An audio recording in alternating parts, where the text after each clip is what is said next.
Welcome back. You're watching and listening to New Day Saturday edition live on TV3, also live on 3FM 92.7 and on the internet at 3news.com, also on Facebook at TV3 News and on GhanaWeb.com.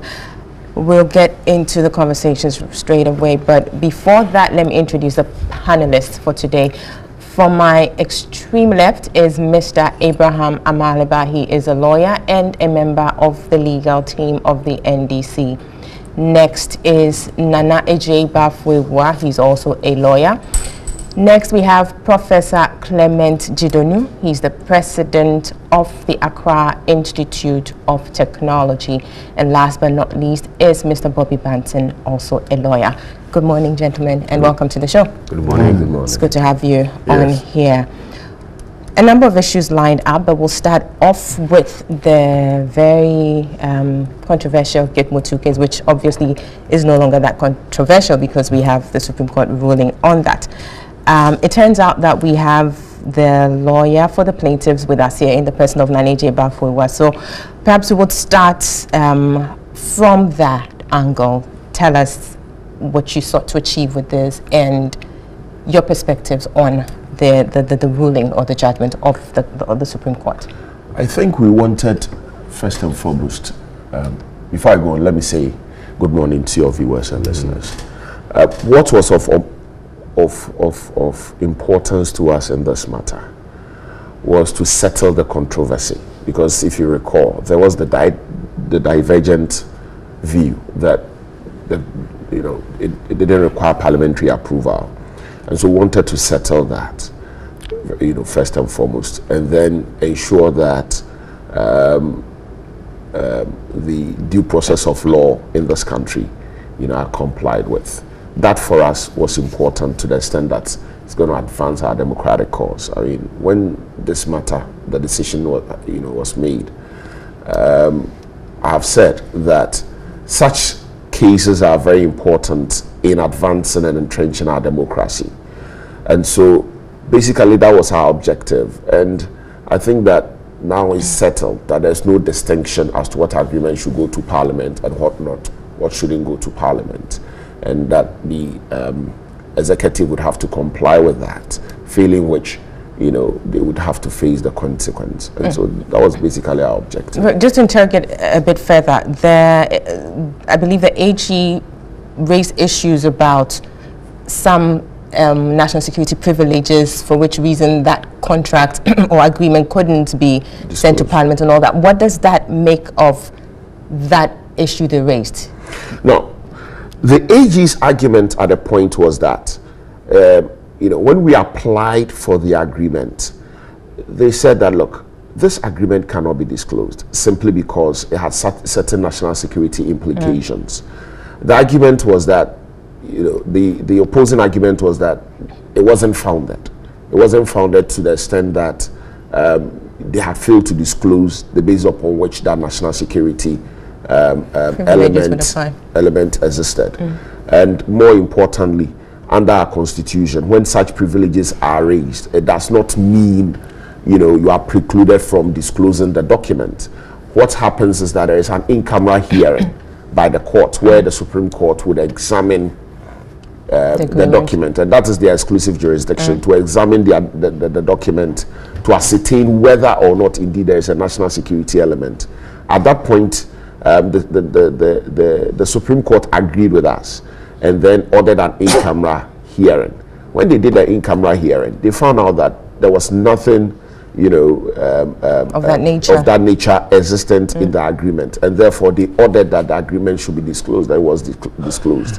I think that this case very, very significantly has done a lot in terms of disclosure of documents, that where the security privileges asserted, and secondly, in terms of what goes to Parliament and what doesn't go to Parliament in terms of international agreement. Right. I mean, when I remember some of the arguments that were made, for instance, was that in the in the public domain, the court of public opinion, was that if every agreement will go to Parliament, then what it means is that if the president buys a ticket from an airline company, then that ticket would have to go to Parliament. But people lost sight of the nature of the agreement. People lost sight of the fact that, one, this was an agreement that potentially infringed on the fundamental human rights of the subjects involved. You know, they were being taken from Guantanamo Bay to Ghana. You know, under similar conditions. There were restrictions. They can't travel outside of Ghana and so on and so forth. And these are matters that are in the public domain already. And so when you are restricted, when you have entered into an agreement that restricts essentially the fundamental human rights of the subjects of the agreement, you know, it raises unconstitutionality. It raises issues about the constitutionality of it. Okay. You know, and you know, all these matters, you know, were lost on us in our discussions. And so we thought that was a simple agreement that didn't need to go to Parliament. But going forward, I think that those arguments came to the fore, and the Supreme Court took them into consideration and came to the conclusion that it ought to have gone to Parliament. Okay, sure. I'll move on to Mr. Maliba now. Mr. Maliba, so indeed, like Nana Jebafowa here says, the Supreme Court has brought some finality to this issue. It was indeed a very political issue last year, and indeed perhaps it became one of the election issues. Some have even sought to suggest that it was one of the reasons perhaps that the NDC lost, given the backlash that came after, you know, that action had been taken and all. What do you make of this judgment? I want to hear from you, your perspectives on this judgment coming from the Supreme Court this week. Let me start by saying good morning to your viewers and listeners alike. Well, once the Supreme Court has spoken with a unanimous decision of 6-1, we cannot but agree that that is the position of the law as at today going forward. But we cannot just leave it to that. I've had the opportunity of listening to the dissenting view of Justice Atuguba, and for me it is insightful. He sought to distinguish between Article 75 and 83-84. He sought to use the Generalia Specialibus rule to say that. Could you explain that phrase you just used? When you have a law that specifically provides for an issue, right, you don't resort to the general law. Specific laws. So the issue should be dealt with by that special law. And when you look at 83-84, it provides for the national security and allows the national security to meet and take decisions bordering on security matters. Nowhere in 83-84 does it say that you should have recourse to parliamentary approval. So that's a special rule that deals with national security matters, which the president is the head, he sits, and also if the president is absent, the vice president presides over. So he sought to do that. And when you look at the arguments, you notice that the Attorney General has consistently indicated that the framers of the law or the Constitution in Article 75 did not contemplate this type of arrangement to be part of those that should seek for parliamentary approval. Did not contemplate that arrangements such as this, arrangements that have national security implications, that are so critical, should be a subject matter for Article 75. That is, if indeed that agreement is of a nature that involves some national security issues, but in the absence of that, then it can go for 75. Right. And so to say that in most jurisdictions, the best practice is that the president is given or has some presidential directive powers and does not need to resort to parliament all the time. But I think the Supreme Court shut this down. But I'm saying that one day, probably, we may have to resort to this dissenting opinion because it will help us going forward. But why? You are right. If you said that, look, this had political connotations, you are right. Because when this matter came up, even though the government at the time had the opportunity to brief some key actors of this country about the coming of this Gitmo 2, you had the MPP, led by their presidential candidate, then presidential candidate Nana Akufo-Addo, who is now the president, basically, in principle, disagreeing with the government for bringing them in. Apart from that, I'm going to read this for you. Ghana risks attack over Gitmo 2 detainees, said by Mustafa Hamid. Nanado would have rejected ex-Gitmo 2 detainees. Nana Kumia.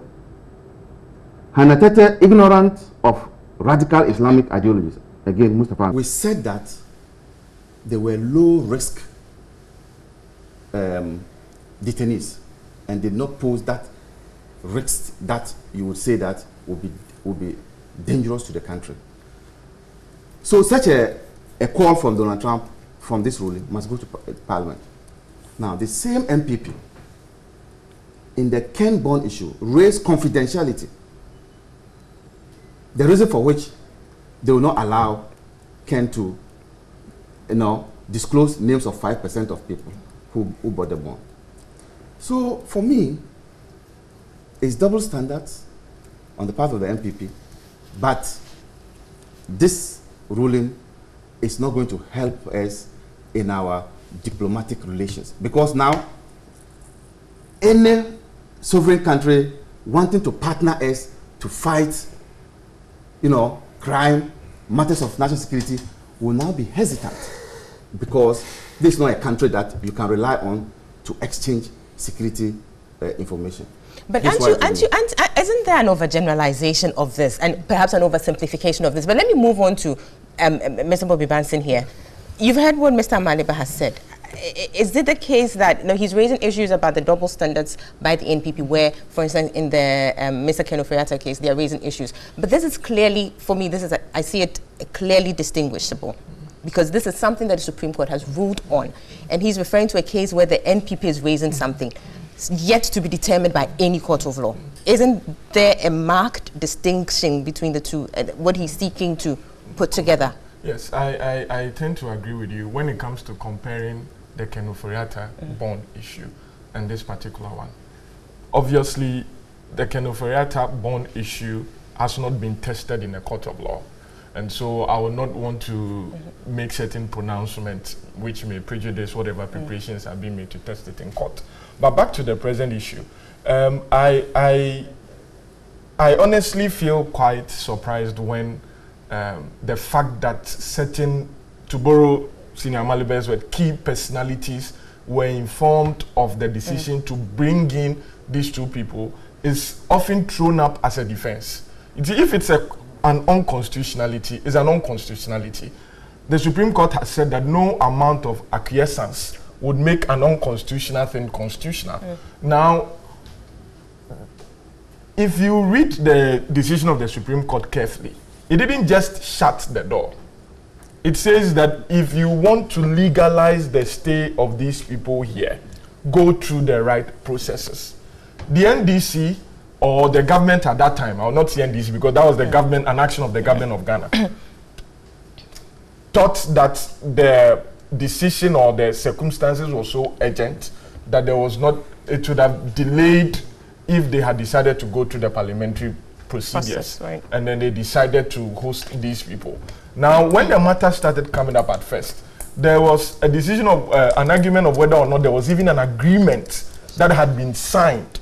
Because I remember very well the Minister of Foreign Affairs at that time said she didn't think at that time that there was a signed agreement. It was a matter of diplomatic conversations between the powers that be there in America and the powers that be here. Right. But going forward, it has come forward that indeed there was an agreement. So if there's an agreement, I would want to go back to the very popular case of Riakoto, where what is national security came up, even though in a different context, where the argument was whether or not national security should be an external threat coming from outside, or even actions at that time of an opposition party could be deemed to be a national security concern.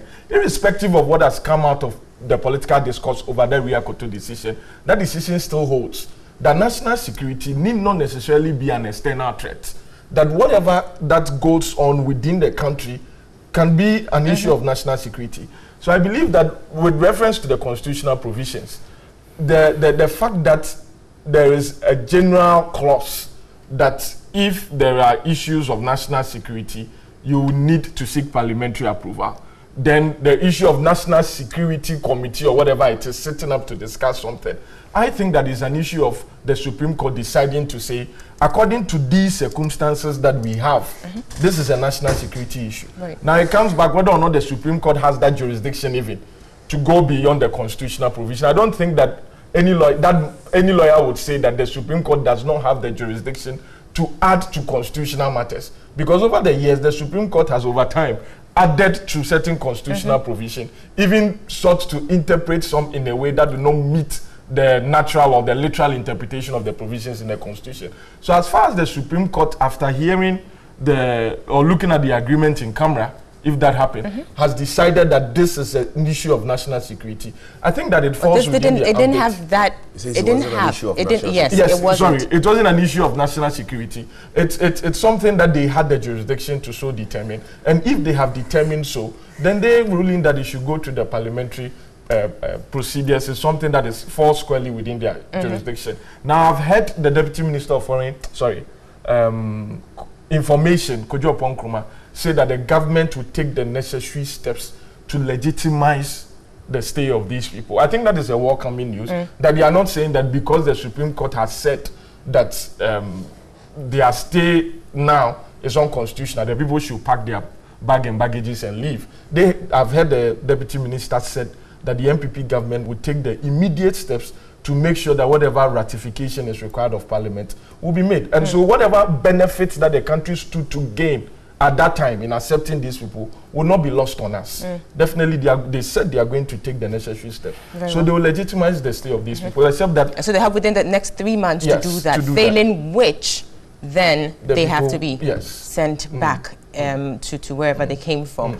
Very well. Now, Prof, here's a situation where, I mean, Mr. Maliba started that discussion. It's interesting how, with time, there's been a turn of events, if you like, where the NPP in opposition very much opposed this, called for the return of the two.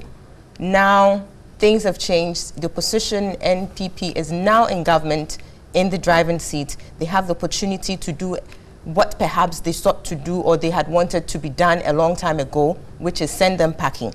But now they are faced with the reality of, well, international relation issues, being diplomatic, if you like, in handling this issue.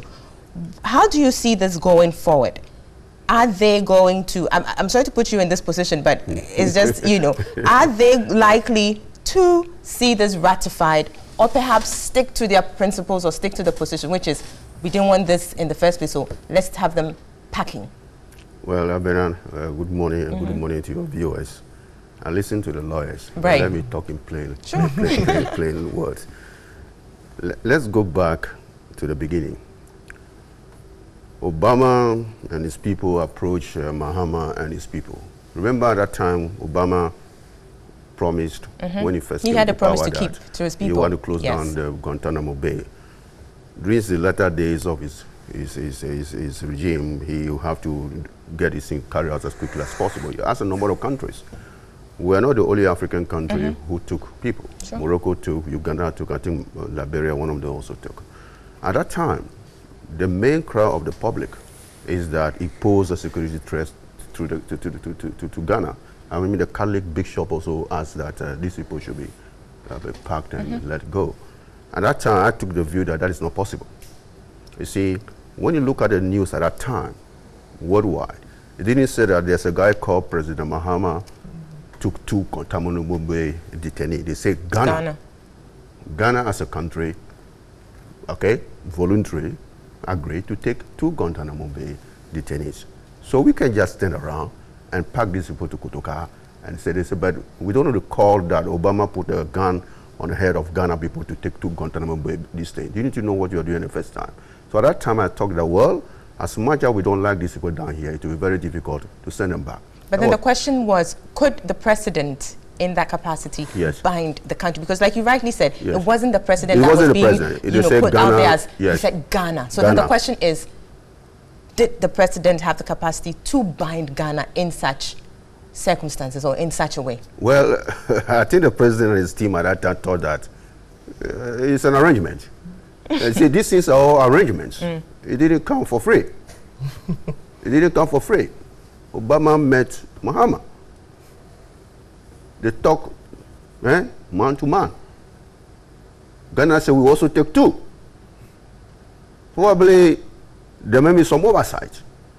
What worries me is that the legal people of the government at that time didn't know that this is a treaty or just an arrangement. You're raising a very important point there, because the AG's office gave an advice. That what? That they could go ahead. They could go ahead. Very good. No, but on hindsight, it turns out then that perhaps it was an ill advice. Very good. The Supreme Court have now decided that no, this is a treaty, it must go through Parliament. Now, the question is that if at that time, Mohammed's team knows that, well, it's a treaty, they must go to Parliament. They had a majority at that time. They could have gone to Parliament, okay, and push this through, and then deliver for Obama. If they have known at that time, I think they would have gone into Parliament. Now, coming back to today, yes, you said the MPP group at that time thought that it was bad to bring these people to the country, it's a security risk, and so. Yes, it's correct. Akufo-Addo have been in power now for almost 6 months. Is that correct? He have not kicked them out.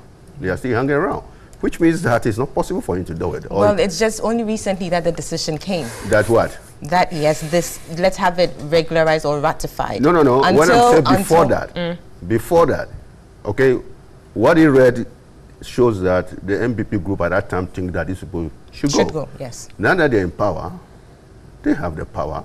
They could have asked these people to go. They didn't do it. 6 months down the line, the Supreme Court came in and said, guys, this is unconstitutional. Actually, it's not NDC who's in a jam now. It's MPP who's in a jam. Because they have done what they have done, and they're gone. MPP is the one in a jam. In fact, Ghana is in a jam.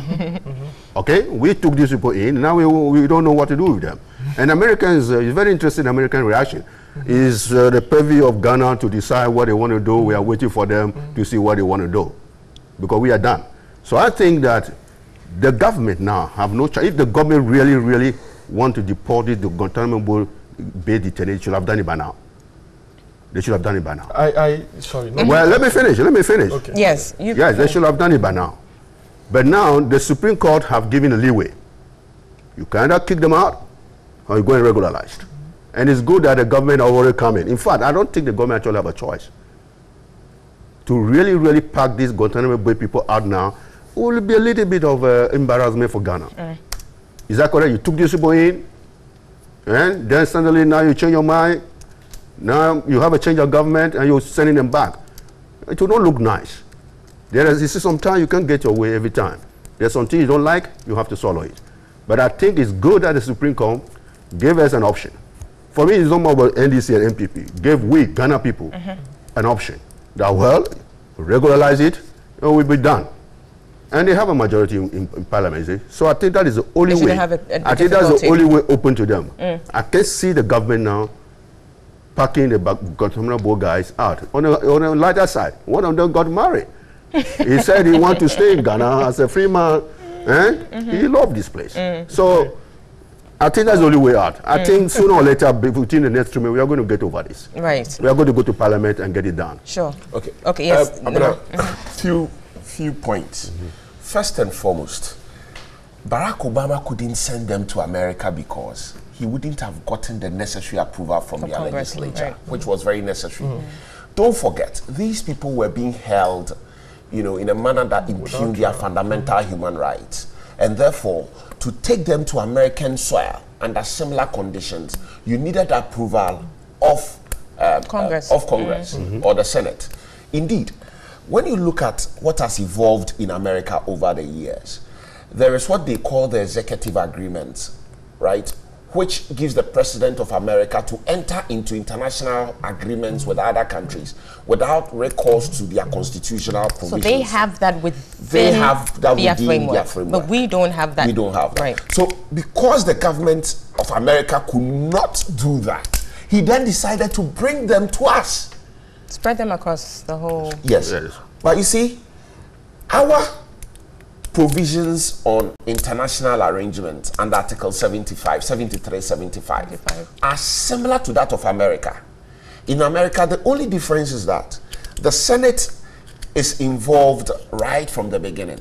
So there's the consent and concurrence. And so from the beginning of the process, they are supposed to be involved, right? Whereas in our case, you go and then enter into the agreement, bring it to Ghana for the necessary ratification. Okay. Now, if he had decided to take them to America, he wouldn't have been able to, right? Because law works in America. So if law works in America, and we are also a constitutional democracy like the United States of America, why then would we want to infringe upon our laws just to make the Americans happy? You know, we need to comply with law, and we need to understand that going forward. The second point is this. We do military cooperations every now and then. It is never international agreement for military, for us to cooperate with another country militarily. But in any event, if it is the case of Al-Qaeda being present within our terrain, then that is national security to Ghana. And therefore, it is in our own interest that we accept such military cooperation. And indeed, it was set with Article 75 because it is in the interest of Ghana. Now, when you say that there are certain provisions in the agreement, Article 83, 84, which are special clauses, and we ought to have specific recourses to them simply because it involves issues of national security. Assuming that is even true, Articles 83 and 84 are separate from Article 75. To accept that issues of national security should not go to Parliament is to say that the National Security Council is a limitation on Parliament when it comes to certain matters. Right. It is not. It doesn't limit Parliament. When you look at Articles 83 and 84, you discover that it borders on giving policy advice in terms of national security and so on and so forth. They have no power to bind the nation called Ghana. The only institution that can bind Ghana and subject us to a liability is Parliament. And when you enter into an agreement, you are subjecting yourself to an obligation and or a liability. And so to the extent that the National Security Council doesn't have power to subject us to such a liability or obligations, it does not limit the power of Parliament. That's another point. The other point is that if our constitution, and then I move to if our constitution really and truly wanted to create a limitation or exception to the power of Parliament under Article 75, it would have said so. Is it not the same constitution that says under Article 106 that Parliament is restrained from passing laws that have retroactive effect? And so this is a constitution that is expressive about limitations that it wants to place. And the procedural limitations. And where those limitations are not expressed, in my humble opinion, they don't exist, particularly when it has to do with the powers of Parliament. And so we need to take cognizance of that and not seek to, seek defenses in areas where the defenses don't exist. Very well. Mr. Maliba, Prof raised an issue here about the government being in power for 6 months now, and they could have sent them packing if indeed they were minded to. Could they have done that, given that the matter was before the court? In opposition and calling on the government at the time to send them back, they were not saying that the government should go to court for a court order to send them back. What they meant was that bundle them put them in the plane, and send them back. Right, but now with So the 6 months now, the That's period what we're I'm looking saying, at, that the matter was the before law the of court. karma works perfectly. It's come back. If it was that possible, also, and luckily for us, the Supreme Court did not shut the window at that option. Let them also bundle and do same. And that's where I agree with Prof. That you risk being a pariah, you know. And so I can understand them. When they were in opposition, they could speak anyhow, reckless, they don't care because the responsibilities are not on them. But when I spoke about briefing some key elements and some stakeholders in the country, I never sought to say that that amounted to acquiescence.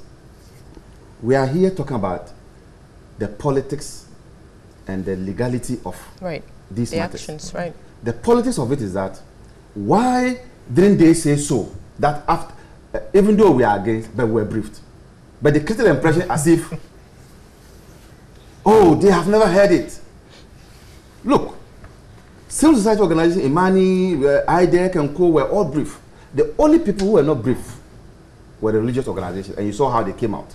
But even there, when they started making the concerns, the foreign minister at the time held meetings with them together with the ambassador of the US. So she never went to meet them alone. What she did was that anytime she was meeting them, she would ensure that a representative of the US embassy was there.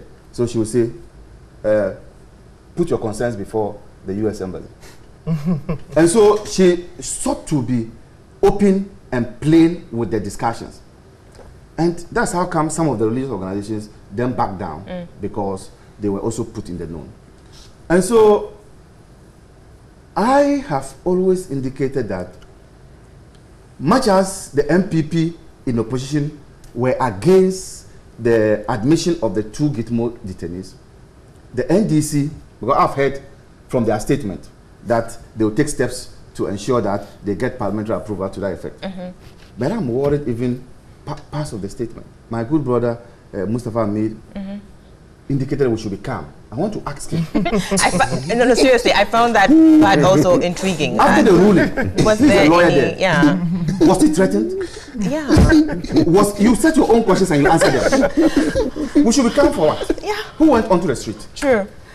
So I think that I would ask my colleagues, my minority people, to show leadership and not behave like the MPP when they're in opposition.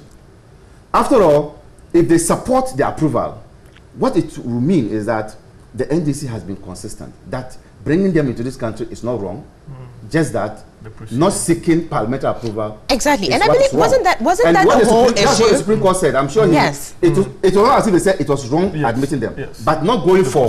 That's exactly. Yeah, it's what is wrong. And wasn't that the whole bone of contention with the NDC's position that it was not wrong to bring them here on compassionate ground as a But wouldn't it also be consistent with the NPP's position? Because they were also seeking compliance with the law, no, wasn't I just read to you.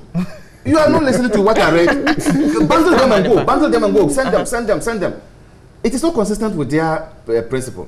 So, on our side, we can let the people of this country in Parliament, our members in Parliament can show that they are consistent and that by supporting the MPP to ensure that they rectify is the consistent position in this matter. Very well. In any case, the NPP has an overwhelming majority in Parliament, so they could actually carry on and do that. No but anyways, Bobby, let me hear from you on this. Now, moving forward, the dynamics, it's interesting, the turn of events and everything, but really, at the end of the day, we're looking at the compliance with, exactly, and that's what hopefully we will get to see. I have no doubt in my mind that within a matter of 2 months maximum, the Parliament will ratify this. Obviously, not all of us can be privy to the terms of the agreement, but I'm sure that there is something that will benefit Ghana in the long run. I'm hearing that one of the gentlemen has even married a Ghanaian. No, not a Ghanaian. Oh, not a Ghanaian. Okay, so sorry. But whatever it is, there is an aspect of that agreement, I am sure, that President John Mahama, having Ghana at heart, decided to look at and say, let's admit these people in. So I'm sure the MPP would being the government in power now with majority in parliament, will do the needful Right. and then get the matter ratified. But there's an interesting thing that is coming up.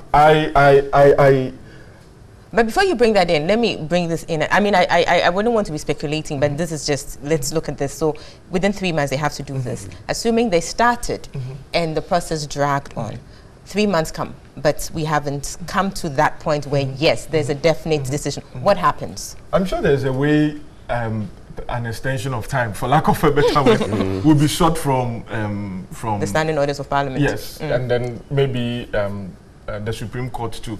Except that, you know, the Supreme Court was going on a legal break from July, August, September, October. And by the rules of court, when there's a time limit given by the Supreme Court, it may not, depending on how it's interpreted, include the period of legal vacation. So I'm sure that is enough time for the MPP. So, or the government in power. So let's say we have August and September out.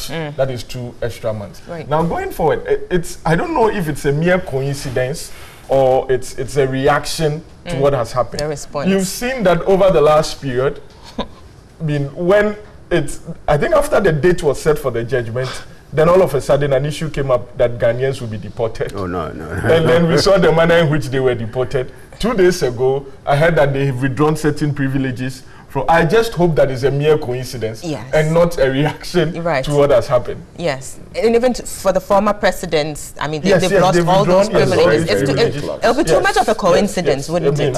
I'm only thinking that it's a mere coincidence because to withdraw from former presidents, MPs, now they are clarifying that it's only for pleasure trips.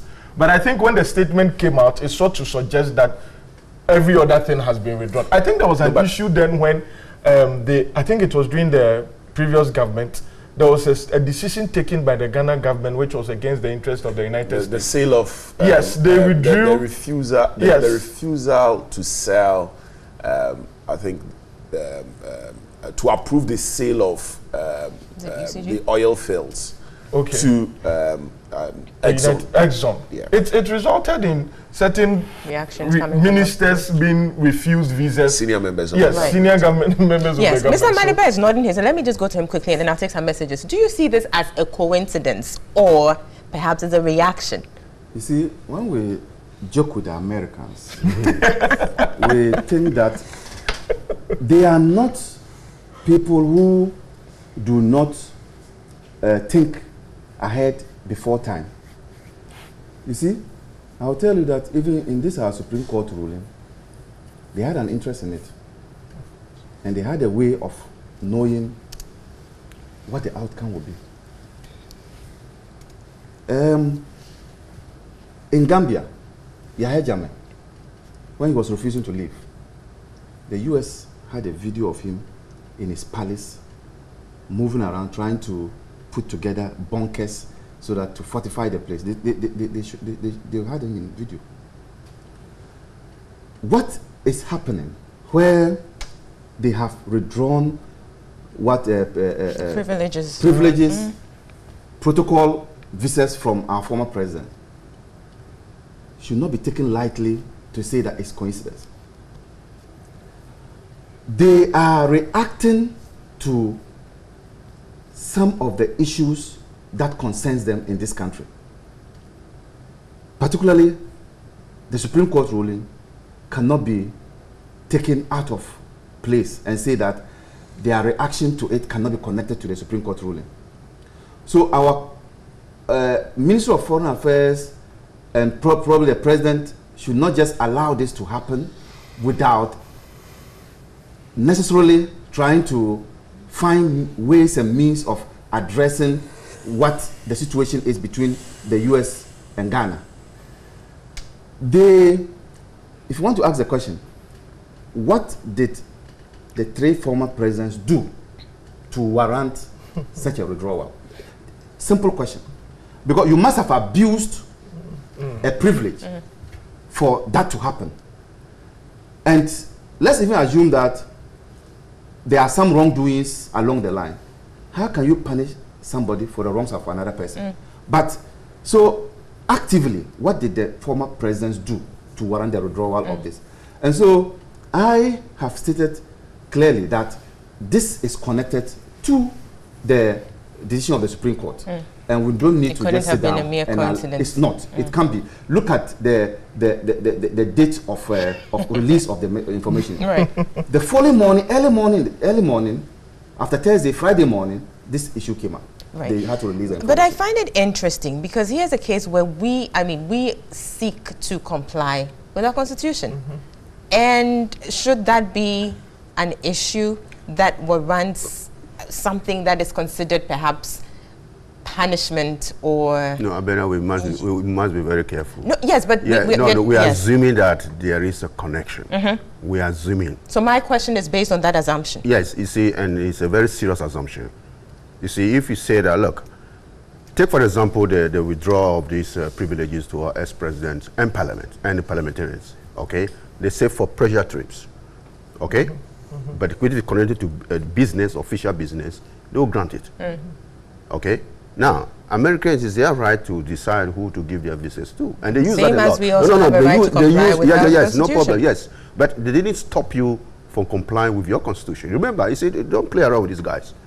Remember, they released a statement. We are not against the Supreme Court's rulings. We leave it to Ghana to sort it out.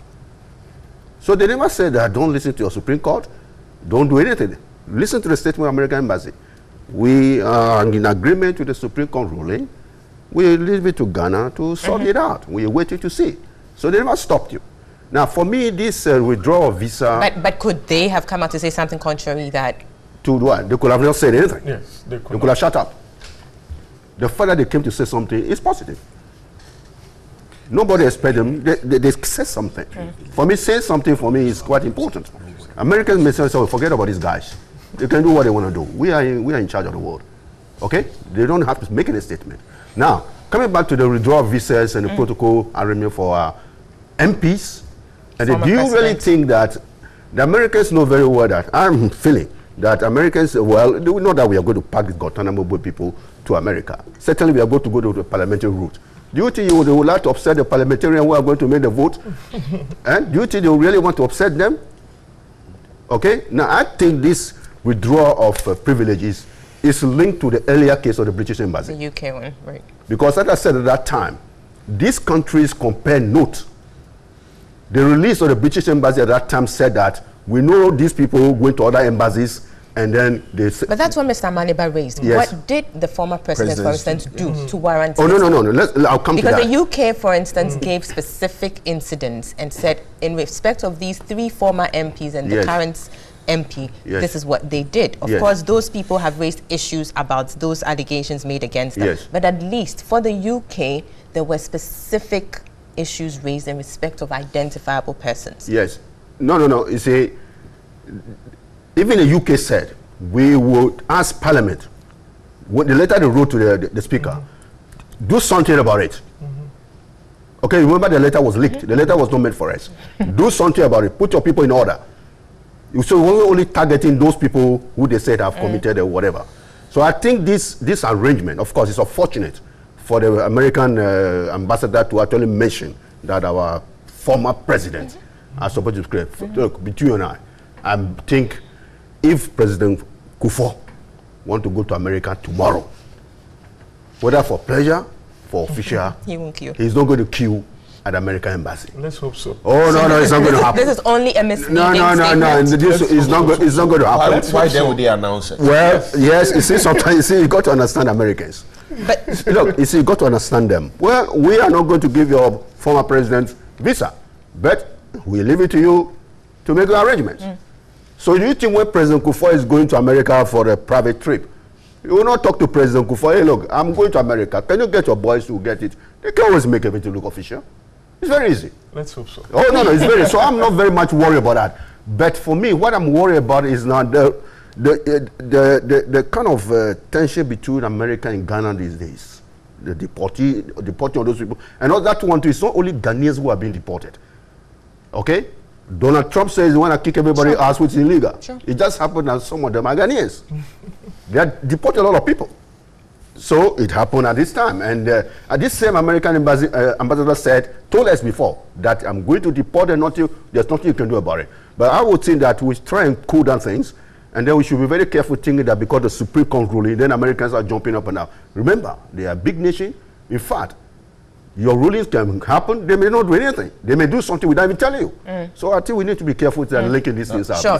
Yes. A quick input. In reaction to this, Yes. but also I need to drop this. You know, before the elections, just before the elections, with the incident around candidate Nanado at the time, his residence, there was this, you know, response from the UK and the US embassy. It had a certain tone. I think it caused, you know, some disquiet within some quarters of the populace. Can't you see something similar in respect of what's happening here? No, I agree with you. I mean, when, you know, Mr. Amaliba said that unless you breach certain privileges that are accorded you, nobody withdraws them. And it is true. I mean, when you look at immigration practice, unless you breach the terms of your visa or any form of privilege that is accorded you, nobody withdraws it. And so, even whether leisure trips or pleasure trips or official or business, I mean, there must be a justification for you to say that, for instance, our former president, you are going to withdraw. Our former president should go to the embassy and queue. I mean, it's so preposterous. Yeah. There must be a reason. And if you've studied or observed international relations practice, when these measures are taken, they are obviously in response or in reaction to something. And so, as we say in our local parlance, there's no smoke without fire. That's the game on the international plane. And so, therefore, I'm inclined to believe that it's definitely in a response to something that is going on. Right. We are not able to lay our hands or our finger readily on any other thing apart from the Gitmo case. Right. You see, when Bobby made reference to the refusal of Ghana to sell our oil fields to ExxonMobil. Yes, it's true. Senior members of the XY administration were refused visas. They know that visa is so important to the black man. It's so important. I mean, we want to send our children abroad. We want everybody to know that we travel every now and then to abroad. We have acquired homes that we don't even live in America and other places. So they can play with us. And that was the same thing with the letter, I mean, the statement that was issued in response to the violence, yes, that we will withdraw or we will revoke all of those things. Yes. So for them, visa is so important. We have made it seem that way to them. But look, I remember, you know, once upon a time when the wife of Lee Kuan Yew fell ill in Singapore, in London, he said, bring her back to Singapore. We have got better medical facilities here. I think that we should be preparing ourselves, because the worst thing in life is for anybody to have your heart in his or her palms and play with it. And that is what is happening to us. You know, simply deciding to comply with our laws is a problem for somebody. You know, simply deciding to exercise an option to sell or not to sell a national asset to someone, it's a problem for somebody. And so therefore, they sit at a distance even though we claim to be independent, not being really independent. Yes. And so we should be taking conscious effort. You know, Ghana, if Ghana is developed and you have a property in a very decent area in Ghana, it's the same as having a property in a decent area in South Africa where you only spend about a month the whole year. Even the ones in Ghana are more expensive. Exactly. Exactly. So we should be focusing on building Ghana. You see, and one thing, Abna, the courts admonished us not to go into the content of the agreement. But when I saw the content of the agreement, you know, I was so sad that a country like Ghana can enter into such an agreement. It was as though our hands had been tied behind us, or a gun put to our head that signed, you know, enter into this agreement. Right. It was so shocking. It was so amazing. And when I look at that, what comes to mind is that we are not safe unless we build strong democratic institutions. We are not sovereign as we think we are, as we claim. Yes, we are not safe. We need strong democratic institutions. For now, I keep on saying that all we have is the judiciary. If you are not lucky, you know, we should always pray for a good president. Because if you are not lucky and you have a president who does not seem to understand or appreciate so many things, then you are you are left at the mercy of the manipulations of whoever is stronger than you. That's what the Chief Justice said, that in her vetting you could have dubious executive, you could have so and so, but if you don't have a solid or a sound judiciary, then you have because don't forget, once you take the agreement to Parliament and you have the majority, the practice over the years has been they will approve it. And so if you don't have a president, who really understands or appreciates, what is going on, then you are in trouble.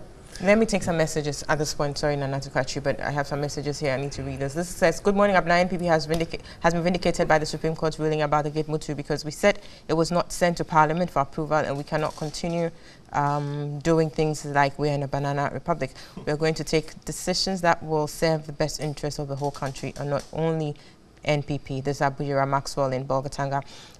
Judge and Amuzu Oscar Solo in Judge in the Volta region says, Supreme Court ruling on Gitmo 2 presence in Ghana to me is baseless simply because were they, I said, afraid of ruling at the time of the NDC government.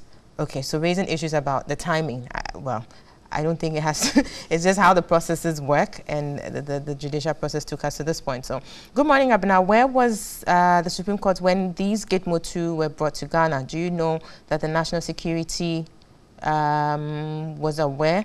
Let's concentrate on how the country is going and stop this issue. This is Sir Kabis in New Edubiase. Gitmo, he says, we do not have security intelligence enough in this country for us to keep these men in the country. If the USA cannot keep these men, what makes Ghana think that we have security measures enough to monitor the movement and activities of the men? My point is that they must not stay in this country. They must return to their country. They have, he says, well, they have a nice and beautiful countries they can go back to. That's Aaron Babako. This one says, the ruling in the Gitmo 2 case is very good for our democracy, and the Chief Justice needs to be applauded for expediting action on cases before the court for years, which includes the NIB case. Ghana will work again, and rule of law will be, he says, well, the secret. Well, this is Al Hassan Bak, who says, you're the president of the Unemployed Teachers Association. You said, Abna, although the two Gitmo detainees are detainees, they have some dignity. One of them even got married in detention. Free Ghanaian citizens cannot get married because of the whopping unemployment situation in Ghana. Members of the Unemployed Teachers Association are therefore putting it to the Ministry of Education to initiate processes leading to the employment of all trained teachers from the country's distance and sandwich education programs. Okay. The Gitmo 2 must be sent back to where they came from, as the highest court of Ghana had rightly ordered. Well, not necessarily ordering that. That would be the default of an order for the agreement to be sent to Parliament for ratification. Aziz Donla in WA says, the Gitmo 2 have no threat to this nation. Rather, Delta Force, Kandahar Boys, Invisible Forces, Rambo Boys, etc., and other unlawful bodies do. This government must stick to their principles and send them back. Let me take the last one. It says, to say the Supreme Court gave a unanimous decision of 6-1, this courtesy, Mr. Maliba, is odd. Unanimous means no dissenting views. It should rather be a huge majority decision of 6-1. I don't think Mr. Maliba said that. 6-1. But yes, 6-1. So that was, yes, majority. So I think that was something that person didn't hear you correctly. But it was a 6. You're supposed to pay somebody 5 cedis for wrongful termination. The Attorney General has written an advice. The person for 5 years, 6 years says, I won't pay because I don't like your face. And the person has to go to court, not only collect 5 cedis, end up taking interest over the 5-year period. And then even with that, the person will still not sign the check. And then until you move into execution. And of course, the execution cost will be borne by the judgment debtor. So I'm very happy with the decision of the Supreme Court last week. So that people like these will now be charged with some of these debts. And then everybody would sit up. Because the idea that has been created is that every judgment debt that you hear of is create, loot, and share by political activists and then certain civil servants. But that is not the case. Some of them are pure negligence and oversight by civil servants. And until the Controller and Accountant General or the Attorney General decides to enforce the orders of the Supreme Court charging these persons, these judgment debts will go up. Some of them, we talk about the ones that are in the millions of cedis, but some of them are in 100,000s, 200,000, 50,000s. When you add all of them up, it's more than the budget of a ministry. That will be paid to individuals, not because they want to take money or steal money, but because they have legal rights that have been blatantly breached by civil servants. Right. So I believe that we should concentrate on enforcing that decision of the Supreme Court last week. Everybody would sit up. Right. Mr. Maliba, you wanted to come in? Yes. You know, the MPP put in their manifesto that they were, as part of the ways to get money to develop the country, is to stop judgment debts. And when I saw it, I cringed, because I thought that they did not appreciate the full understanding of what judgment debt is. Because just on this table, we are told that judgment debt can arise out of the negligence of public servants. So, for instance, if a police vehicle hits somebody, that is judgment debt. So how do you stop that? MPP, how do you stop that? So sometimes what the politicians do, we do, is just to hoodwink the people. I do not think that you can stop judgment debts. It's not possible. What you can stop is ensuring that creating, looting, and sharing kind of judgment debts. You tighten the screws, the loopholes, which allows public servants to siphon money from the state. Going forward, I think that this issue of surcharging public servants would also serve as a deterrent. But you see, this surcharge, I don't know why the Supreme Court just reiterated what is in the law. Exactly. Yeah, I'm sure yes. in the Financial Administration Act, yes. is there. Is there. Is there already. So probably this time, the Auditor General will say that I have the backing of the Supreme Court. Maybe that is what the situation is. But yeah, the but backing if of the we are Constitution. able, if he's able to do that, I think that will serve as a deterrent to those public servants who engage in Right. those I mean, it's a very important point, Mr. Malva, you've raised here. It's about actually enforcing what it is, because it was already there. It was there. The Supreme Court only pronounced on it. So for me, I'm just looking forward to a time when indeed these things would actually happen. You're going to have a long way. Just the way the perception has been created about judgment debts, like Mr. Amaliba said, the MPP put it in their manifesto, but you ask yourself, why did they do that? There are a lot of individuals who have benefited from judgment debts, whether rightly or wrongly, but their cases have not gained public, notoriety. Yes. I think it's only because Alfred Woyomi, he's a businessman who is engaged in other businesses, not only this transaction.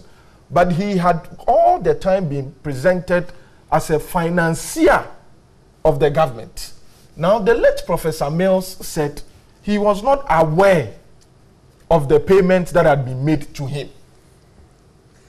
And that is where Martin Amidu came in and started giving a lot of revelations. So it is not for nothing if the MPP, I didn't read that aspect of their manifesto, but whatever discussions that the MPP were having in relation to judgment debts and putting it in their manifesto was putting it in the context of Alfred Woyomi's 50-something million, which had been declared by the government at that time before the election, the Supreme Court before the election, as being money that was created, looted, and shared by political activities. You will agree that indeed, for people like you would understand that context. But for others who don't have the benefit of that knowledge or understanding, wouldn't appreciate it. And so the mention of judgment debt is, so it has to be dubious. But it's the politicians who've made it like that. And that is my point. Yes. It's the politicians who've made it like that. So it's on platforms like this, we make it clear that, yes. I mean, judgment debts are not always necessarily dubious. Yes, dubious. Exactly. Not always. So, I mean, judgment debts against the state are not always dubious. They are legitimate ones, and of course, those ones would have to be paid. And hopefully, moving forward, the ruling in respect of the surcharge of public offices would actually be come into fruition. There are some agreements that have been declared as null and void by the Supreme Court because they did not conform with Article 181 of the Constitution. But so in Ghana, those agreements are not enforceable. But I know for sure that some of the parties to that agreement have obtained judgments on international investment arbitration forums against the government of Ghana. Yes, on that same thing. Now that amount is way more than what they would have obtained here. So you weigh the two and see, was it better if you had paid the money here? But in respect of Alfred Agbesiwoyobe, Bobby, if you recall, the man said publicly that he didn't have a contract with government. So that fact is a matter of public notoriety. So even if you go to international arbitration, what are you on what basis are you going? Very well. Let me take some messages and then we come back to tie this conversation of judgment debts into the other judgment debt case of the NIB, which, well, some people describe it as NIB narrowly escaping. We'll see whether indeed it was an escape. This one says, this is Big Boy in Somania. He says, as of now that we speak, the Gitmo duo are living in Ghana unconstitutionally. Is that not a slap in the face of our constitution? They must be sent back after Parliament ratifies their stay, bring them back. Anyways, if Akufo-Addo, the president, thinks he is a man of principle, he should send the Gitmo 2 back to the US without necessarily going to Parliament for ratification. That's Amadou in Tamale. Good morning to you and your panelists. Abna, the Supreme Court is just answering a political question and ought to live above that. How can you say something is illegal and ask that such an illegality should continue for such a time? And what even happens when the government is unable to get the 2/3 majority to ratify this political ruling? That's Raz from Yendi. Asiedu-Dartey says, what the previous administration did was to allow the Gitmo 2 to stay for some time. But when Parliament regularizes their stay and it's no more unconstitutional, will it mean they will still stay in Ghana forever? Ilyasu from Boko is saying, the Supreme Court ruling has given the government of the day the power to send the Gitmo 2 packing. Now, Mr. Akufo-Addo, who was against the decision, can send them packing. And when it comes to Parliament, the NPP, who was also against that and now have majority, should also be consistent and send them packing. I tell them to do that. Lots of people, I know, it's going to be a showdown, really, to see what exactly happens. This one says, with judgment debt, what percentages do the nation, does the nation use to calculate the interest for every judgment debt? That's Dr. Aaron Shama District. And Al-Hassan in Wa says, what was a guarantee or bilateral agreement for these 2 Gitmo detainees to be brought in Ghana? Bringing these 2 inmates unconstitutionally or unlawfully to Ghana has painted the country as a terrorist camp. Really? I don't know about that, but that's it. That's basically we just wait to see what happens with within the next 3 months and then moving forward. But let's tie in the NIB case here to this discussion about judgment debt, because that has also been a long-standing issue until the recent judgment was given. Some have described it as an escape for the NIB because they're not going to pay the 60 million judgment debt plus interest from 2009 to the final date of payment. But the reason why they are not, or they've been left off the hook, is because of a capacity issue that the Supreme Court raised. So pretty much the issue about liability is still, exactly. Yes. So Mr. Maleba, what do you make of this? For now, there's a temporary, if you like, there's some freedom in terms of that, but the question as to liability is still hanging. I'm not sure it's a temporary relief. This is a case that Standard Chartered, Standard Bank offshore issued a rate against NIB, and the bank was substituted by Dominion Corporate Trustees.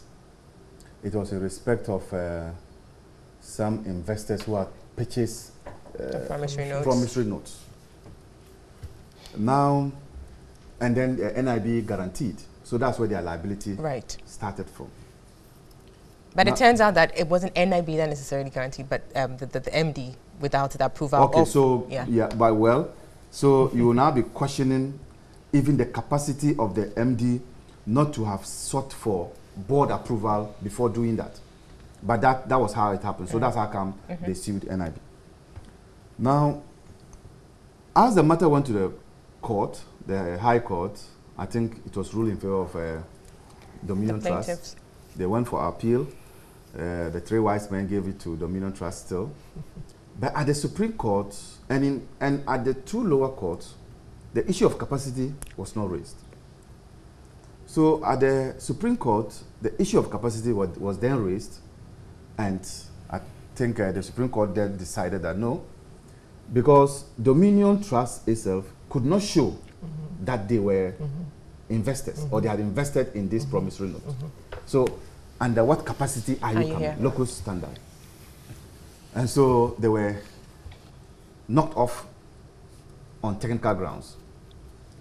Is this permanent or it is a temporary relief?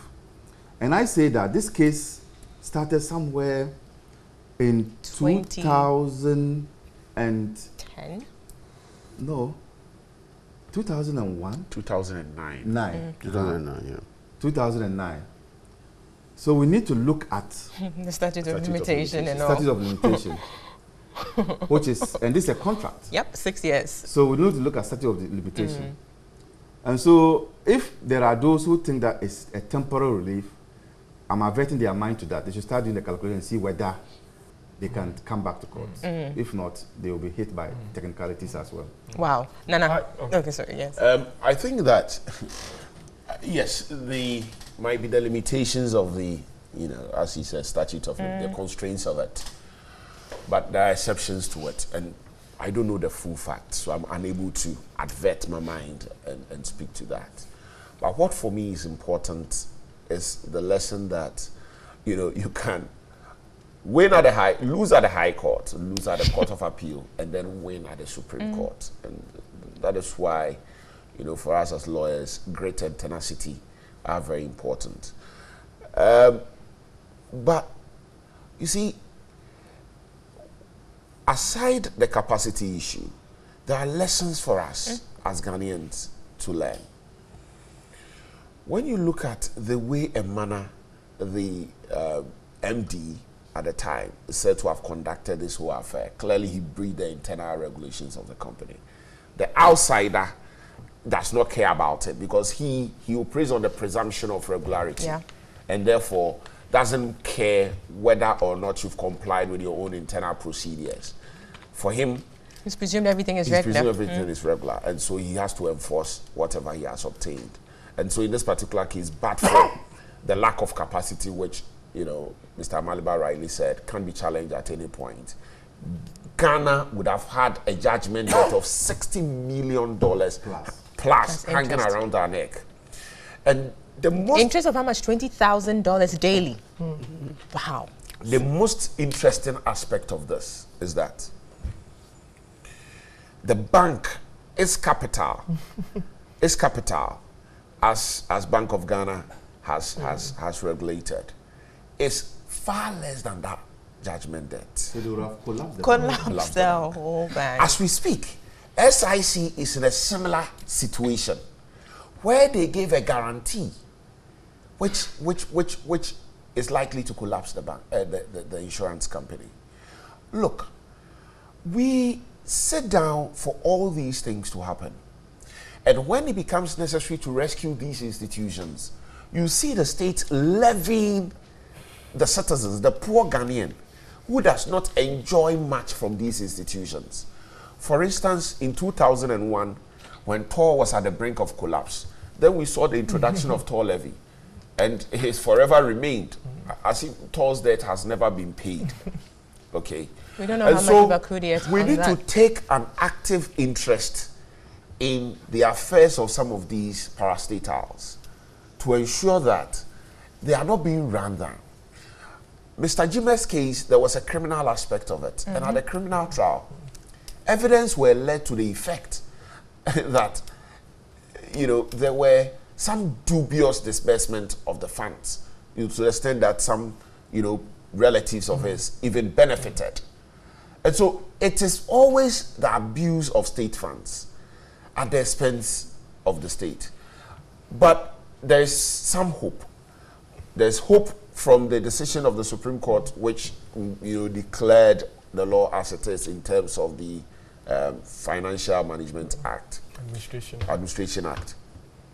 And then there's also the hope in the new laws that have been passed at the Registrar General's Department in terms of declarations as to the interest of political actors in one entity or the other, so that people don't hold The beneficial ownership thing. Beneficial ownership thing. So that you can't steal and then, you know, have Hide the property, behind, hide behind somebody to own, you know, a property or, you know, some asset.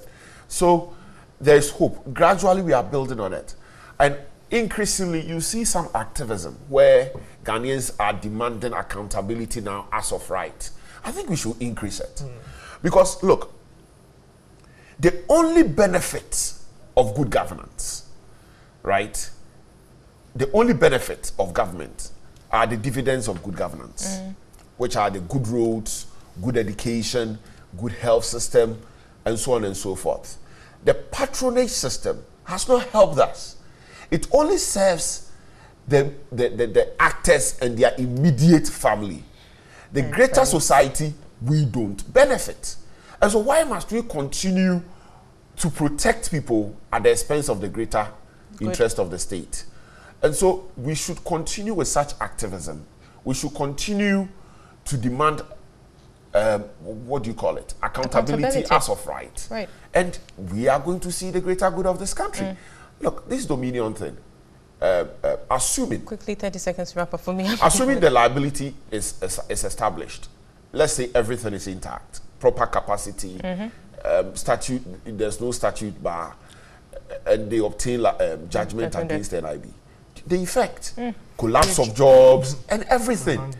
And so Ghana should be our paramount interest in all this. Right, sure. Prof. Yeah, NAB is a state-owned, is it? Yes. It's state-owned. Yep. It's not a private bank. Not at all. I'm sure if it were a private bank, this would not have happened. Now, the people put in 45 million, is that correct? They were promised to mature into 60 million by 2009. What happened to the money?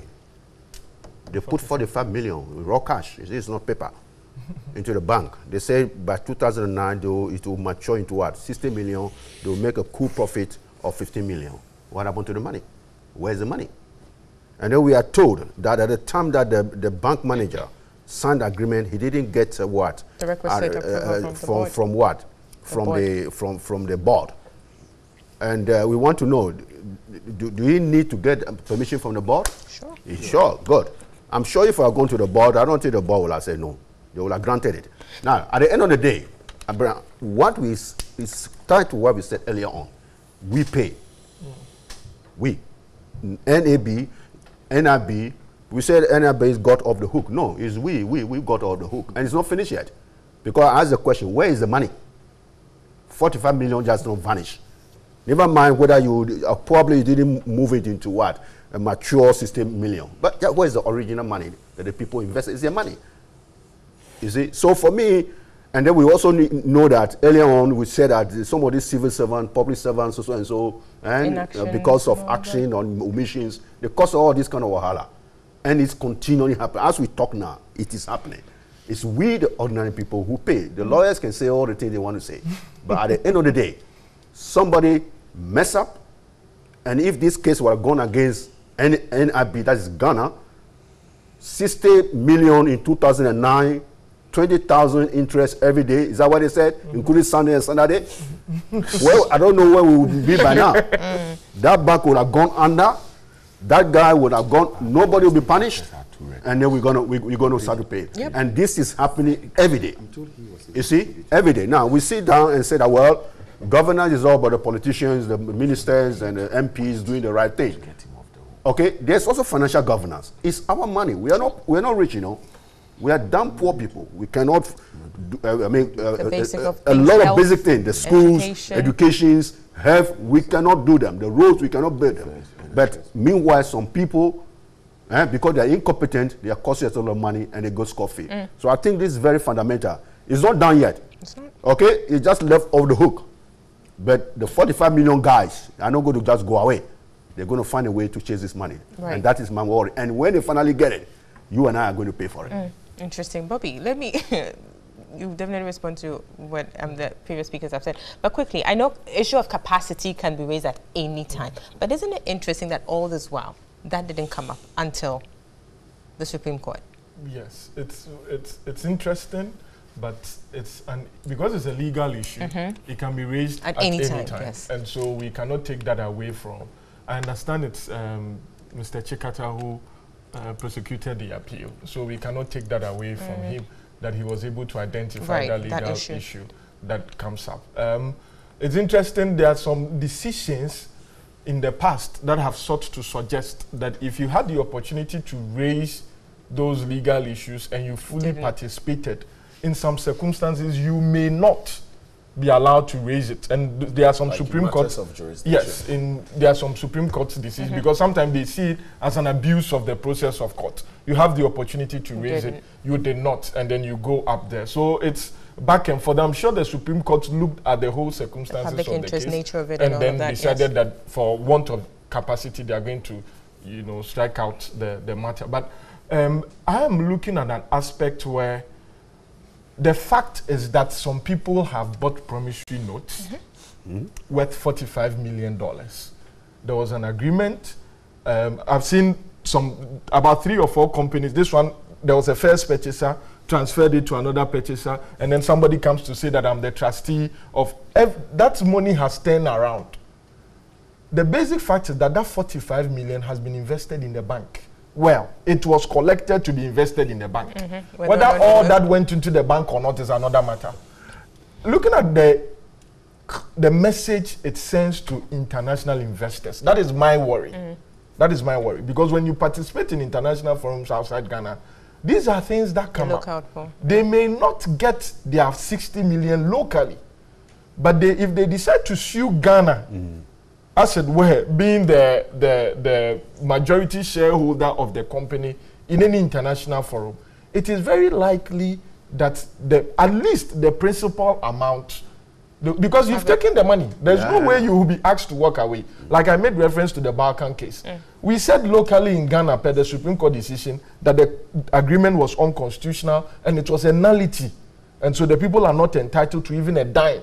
But when they went to the International Court of Arbitration, they said, hey, they've paid money, so where's the money? You don't throw the money away. So we should not think that, well, some people were trying to be dubious. And the Supreme Court have said that Ghana should not pay or NIB should not pay. So that 45 million plus whatever interest would be paid. At some point. At some point in time. And the longer it drags, the more interest is calculated on it. So we will pay. Somebody's negligence or whatever it is, like Nana said, the basic principle of corporate governance is that a third party investing in a company is entitled to assume that everything has been regularly performed.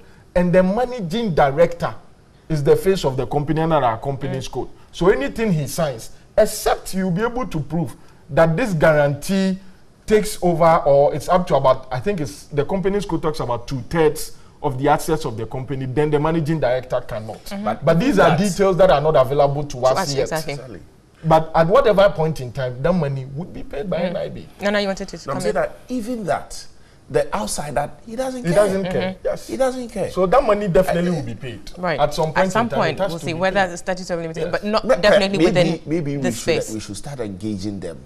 Now we should start engaging them. You know, when they have hit a snag, they are likely to settle on favorable terms. And so we should start engaging. I think it happened in is it NDK? Recently. They had some judgment debt and they attached, I think, some accounts which included the consolidated account. And the new Attorney General who just took office went to court. The account had been garnished. And the Supreme Court ordered that you cannot attach that particular account because some funds that are supposed, pension funds or something, were in that money. And as soon as the Supreme Court reversed the garnishee order, the government sat down with NDK and then entered into some terms of payments. And then they succeeded in doing that. So I think that they should take, the government should, or the NIB should take a cue from you guys here. Because at some point in time, that money has to be coughed up. Anyways, let me take some messages and then we'll take a quick break and come back to look at other issues. This one says, good morning, Abna. Please, can the lawyers help me to understand if something is unconstitutional? Does it mean that it has to take effect immediately, or it will take time before the effect takes place? There are two, if I may answer that quickly, there are two aspects of illegalities, or when a contract, some contracts or arrangements can be void ab initio. But we hold on to that. When we come back, you do that. We need to take a break at this point. We'll be right back. You're watching New Day Saturday edition. See you shortly.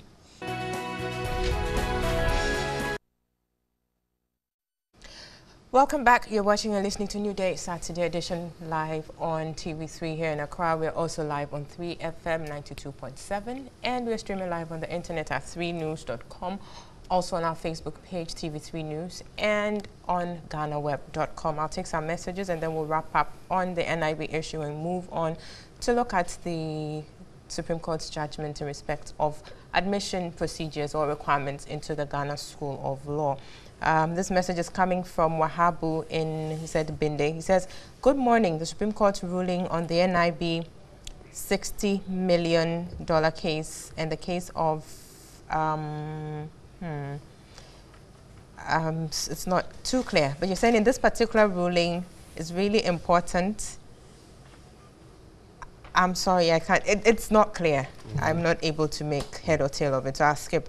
Now, Ben from Domi says, for me, I have already made up my mind on President Nana Addo.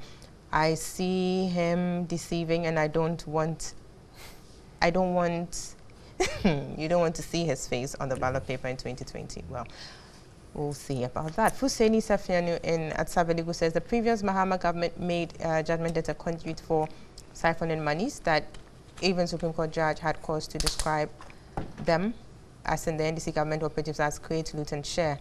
The MPP government made it a campaign promise because people in the Mahama government used JD to enrich themselves. Even the HE, who should have been fighting to protect state resources and interests, was, you're saying they're completing the bizarre acts of thievery. Well, you can verify that. So let's just move on. David Amevo from Spintex says, good morning. Can you just imagine you seeing Papa J going to queue for visa to US after his 70th birthday and the fan? Okay, well, that's putting a spin to the whole discussion. Good morning, Abna. Please, can the lawyers help me to understand? Okay, I think this was where, Bobby, you're coming in. Something is unconstitutional doesn't mean that it has to take effect immediately or it will take time before the effect takes place. And that's from Clement in Roman Ridge. You can come in, yes, on that one. The principle of law is that an action can be declared void ab initio or voidable. Void ab initio means that from the beginning, it has no legal foundation in terms of the substance. And so it cannot be cured, it cannot be saved. And that one immediately is declared as such. We call it void ab initio. But when it is voidable, what it means is that in terms of substance, it is not unlawful, but the procedure has not yet been adopted. And so even though they are saying that the government then could not have admitted the Gitmo 2 into Ghana, the Supreme Court did not say or would not say that the government did not have the capacity or the right to admit, but it's saying that the procedure was not followed. And so they are giving them the time to follow the procedure and then correct the error. So that failing which, then yes. Okay, and I mean, this has... Let me try add a little flesh to it. Is the power to declare something has been constitutional or otherwise is one that is in the Constitution, specifically Article 2, Clause 1. Now, after Article 2, Clause 1 is Article 2, Clause 2, which then gives the Supreme Court the power as to what to do when they make a declaration of unconstitutionality. And that's how it reads, that the Supreme Court shall, for the purposes of a declaration under Clause 1 of this article, make such orders and give such directions as it may consider appropriate for giving effect or enabling effect to be given to the declaration so made. And so it's an unfettered discretionary power which the Supreme Court has. And so as and when necessary or appropriate, they make decisions as to whether or not the unconstitutionality should cease immediately or something should be done to regularize it, which for me is wisdom. Right, sure. And the point is that in determining what they should do after declaring it unconstitutional, they take into consideration the public interest. Exactly. They take into consideration the repercussions. Right. Exactly. And how not to allow that ruling affect to cause chaos. The generality and cause chaos in society. That leads us into another issue, which is the Ghana Law School. Exactly. Exactly. And that's what happened with the decision of the decision in the case of the admission requirements into the Ghana School of Law, because they took into consideration again arrangements that have already been done in respect of the ongoing procedures and said, okay, so that can stay, but for the next academic year or whatever period, you need to have corrected whatever act has been declared unconstitutional. Now, Mr. Maliba, let's start from you. This decision in respect of the General Legal Council and the admission procedures into the Ghana School of Law, a lot of issues coming out. So the plaintiff went to court seeking certain reliefs.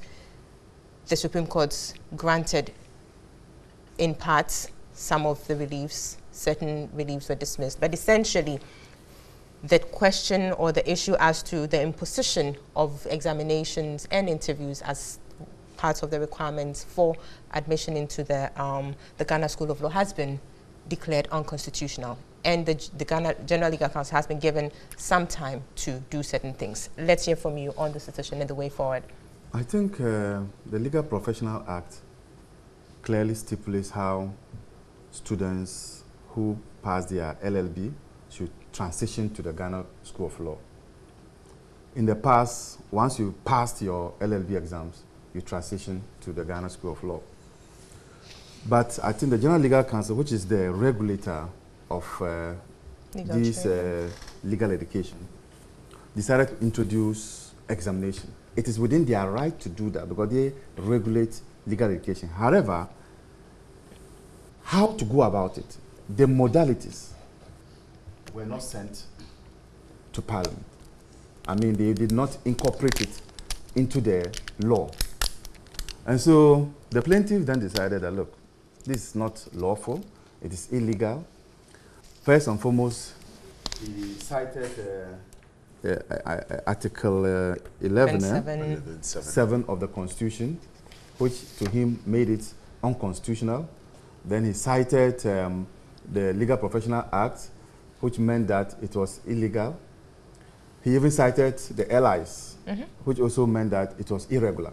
And other articles of the Constitution, 297, 296, 18, and all of that, yeah. Now, he found favor with the Supreme Court regarding the exams that the General Legal Council conducts, as well as the interviews. So they came to the conclusion that it was wrong and that they should cease conducting those exams and interviews, but made exceptions.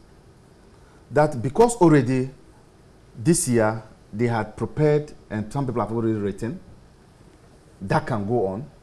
But going forward, they either go to amend the law through an LI or stop conducting the exams. They went further to talk about quota system, where they think that some schools, law schools, because of their pedigree, must be given more intake than others. Now, for me, you don't need to quibble over this because it is just trying to direct the General Legal Council to do the right thing. But isn't it curious that those who preside over the General Legal Council, majority of them are the judges of the Supreme Court, and this matter came to them wearing a different cap.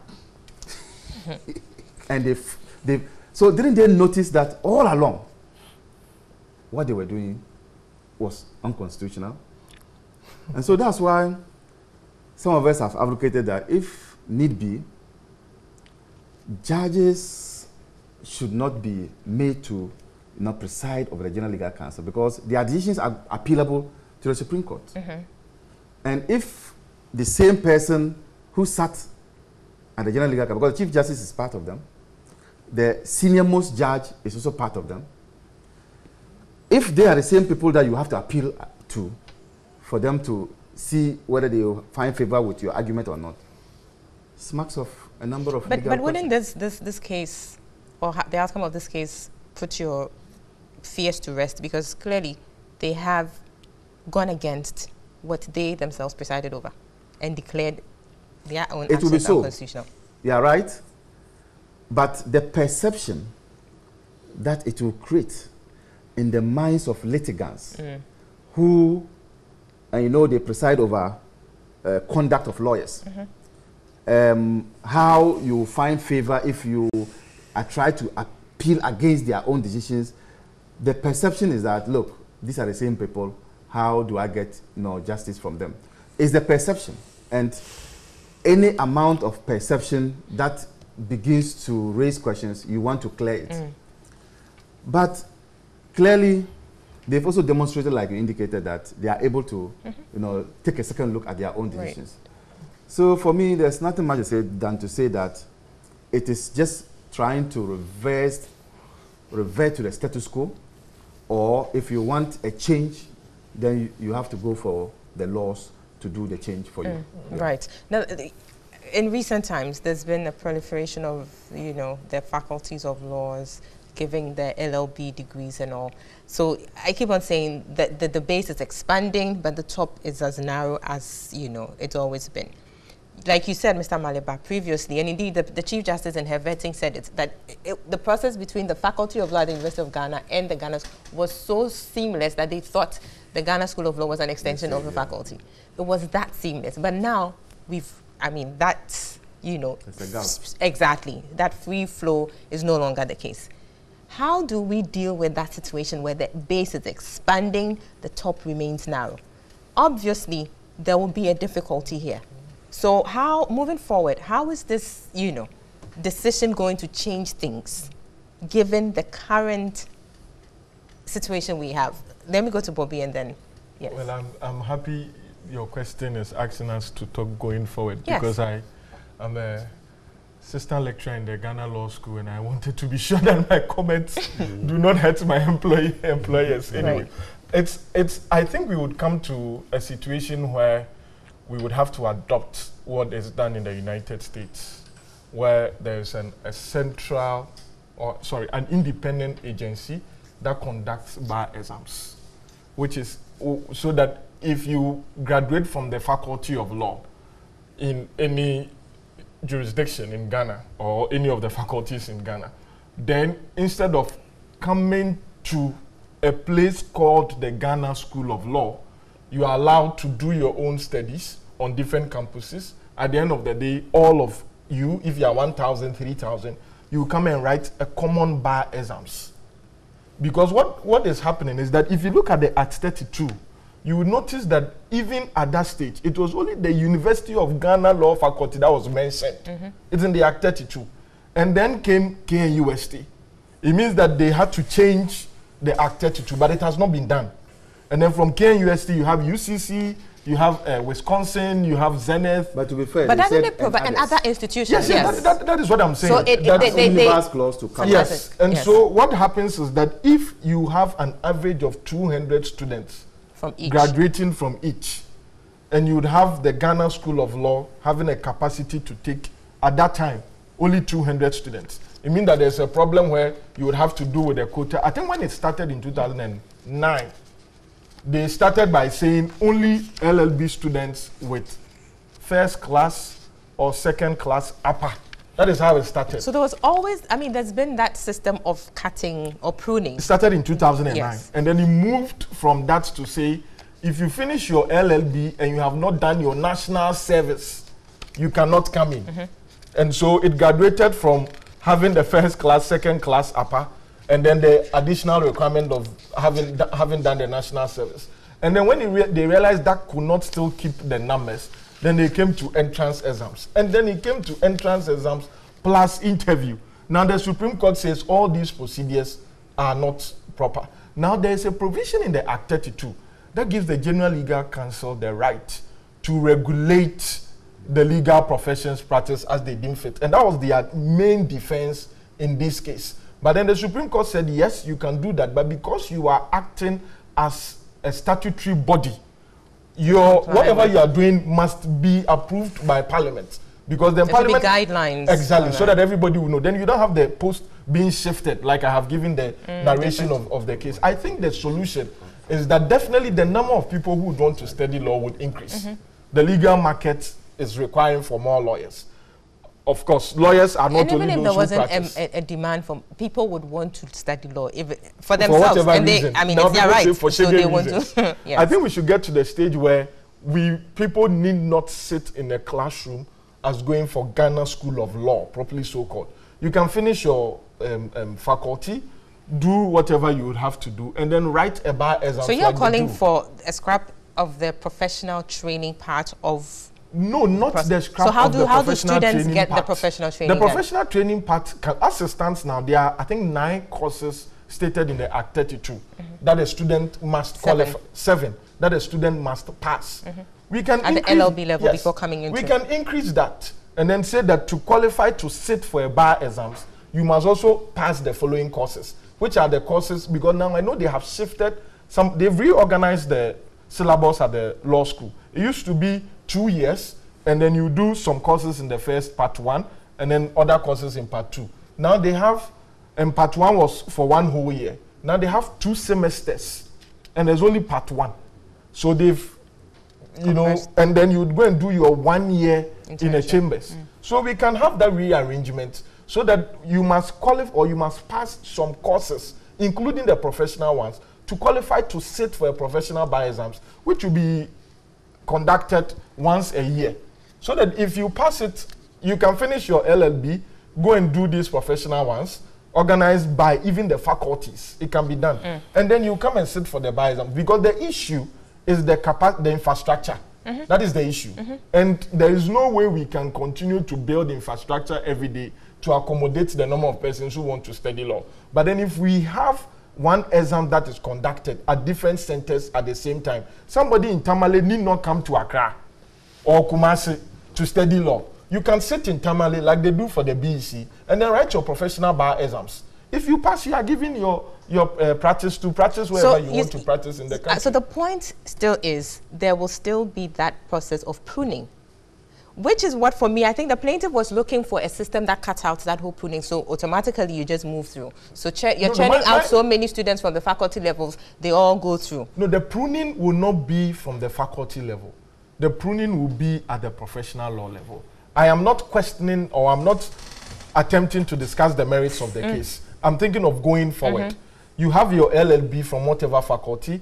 There would be a system where you would have to study some of the courses required at the professional level. And then once a year, people would be allowed to write the professional qualifications at the bar, organized at different centers all around the country. As long as you're able to prove in applying to be registered for that professional law certificate exams, to prove that you have passed the required courses, so that we don't have to sit, because now we all come and sit at a center. But is it the issue, is the problem about the sitting or the venue in respect of the examinations, or the fact that you are cutting out people who are legitimately per act, the act entitled to go through? No, that is what I said, that was the case. Yes. But I don't want to discuss. So you're looking at the moving forward. Yes, I'm looking at moving forward. I don't want to discuss the case because I don't want. Very well, I get it. But moving forward, right. If the issue or the reason why this new system was adopted to cut the numbers is because we don't have the infrastructure yet, what we should do is that we should have a system where we don't need a centralized infrastructure. To say that somebody must go and sit in the law school campus in Kumasi or Accra or Gimpa for 2 years. That you can sit wherever and then study and make sure you pass the required courses, provide evidence which required courses may be conducted at the faculty level. And then at the end of the year, the General Legal Council would organize a professional law, to make sure that you have passed one common exams. And then you'll be giving your award. That is my... That's you looking forward and exactly. Yes. But okay, let me go to Nana. Does this ruling change anything? For me, this ruling, it doesn't change much. All there is for the General Legal Council to go and regularize what they deem to be an irregularity. That's all. And then they can decide whether to keep the examination or even adapt more robust reforms. But if I may, add to what Bobby said, I think I agree with him to some extent. But what we all have to avert our minds to is the fact that because previously there was that seamless transition from the faculty to the law school, the impression has been created that once you do an LLB, then you are going to become a lawyer. It is never like that anywhere in the world. Even in America, not every school has accreditation to do the JD. That ought to be understood. Which is equivalent to our LLB. Which the JD is not equivalent to your LLB. The JD is both academic and professional combined. So you are doing what the equivalent of your LLB and the professional. And so people have misunderstood it to think that the JD is an LLB. No, you see, when it comes to the training of a lawyer, you have the academic stage and the professional stage.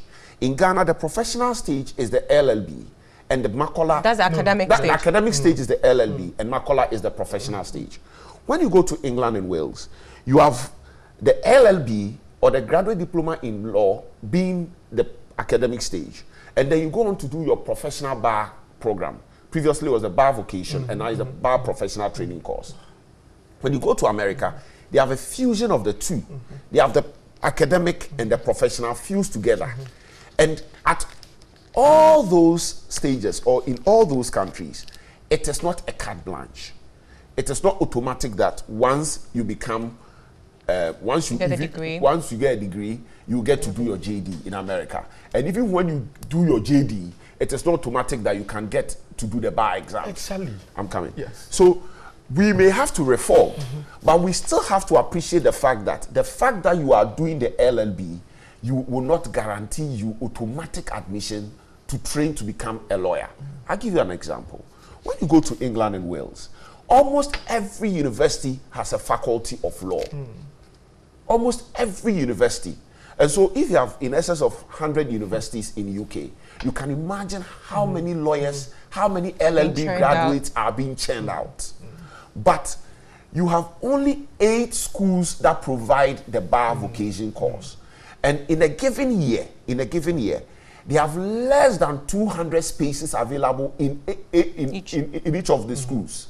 And even when you have even when you have gotten admission to do the bar and passed it, which is so difficult, and you've been called to the bar, you do not have an automatic right of access to practice in any court in England unless you have done your pupillage.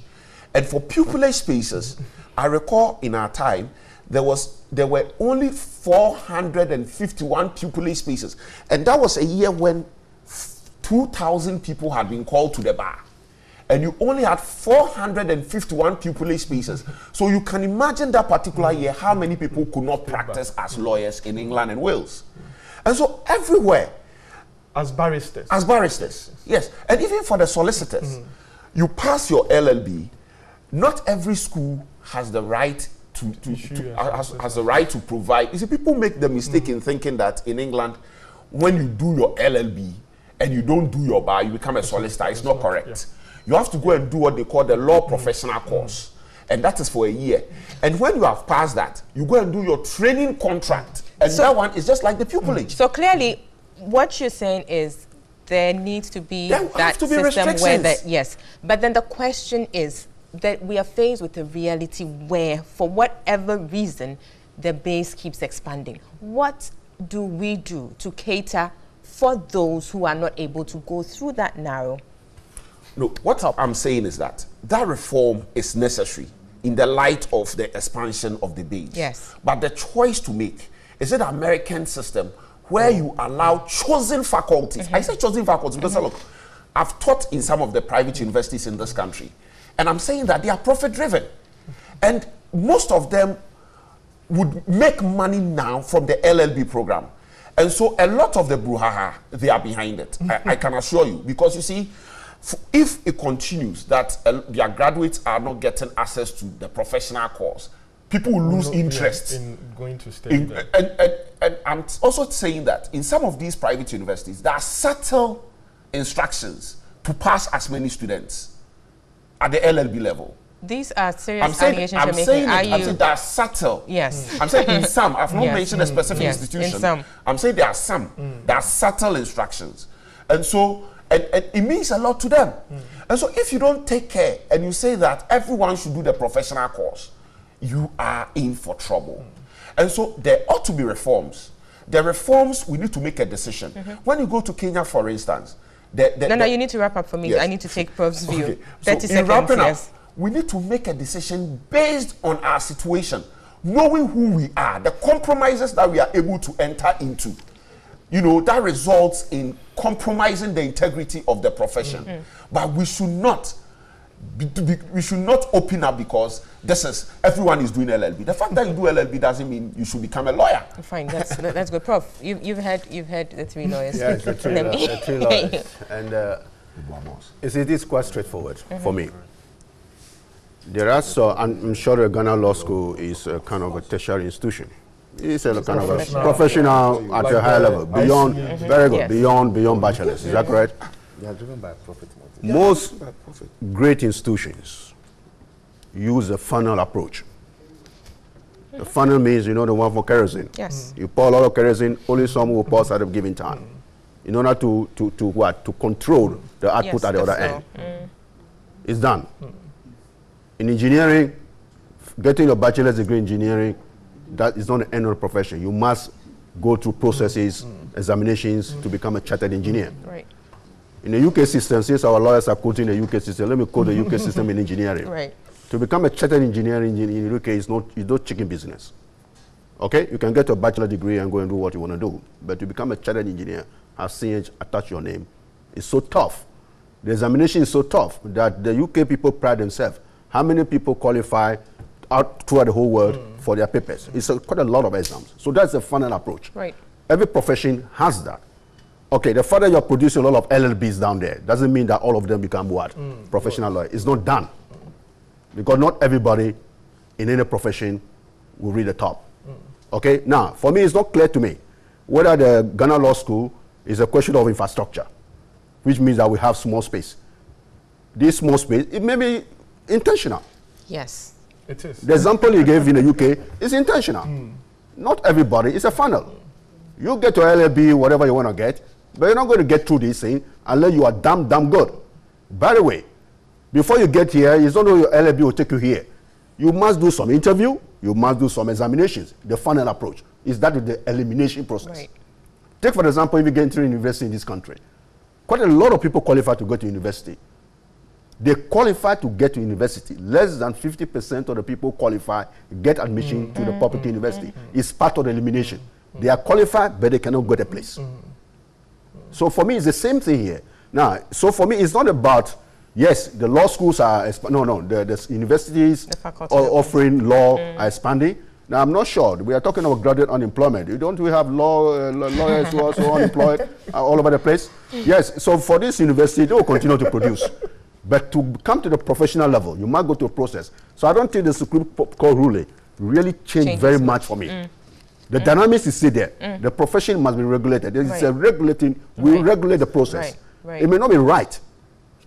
Okay, so for example, if you become a chartered engineer, like it. yes, if you become a chartered engineer, everybody knows that you are at the top.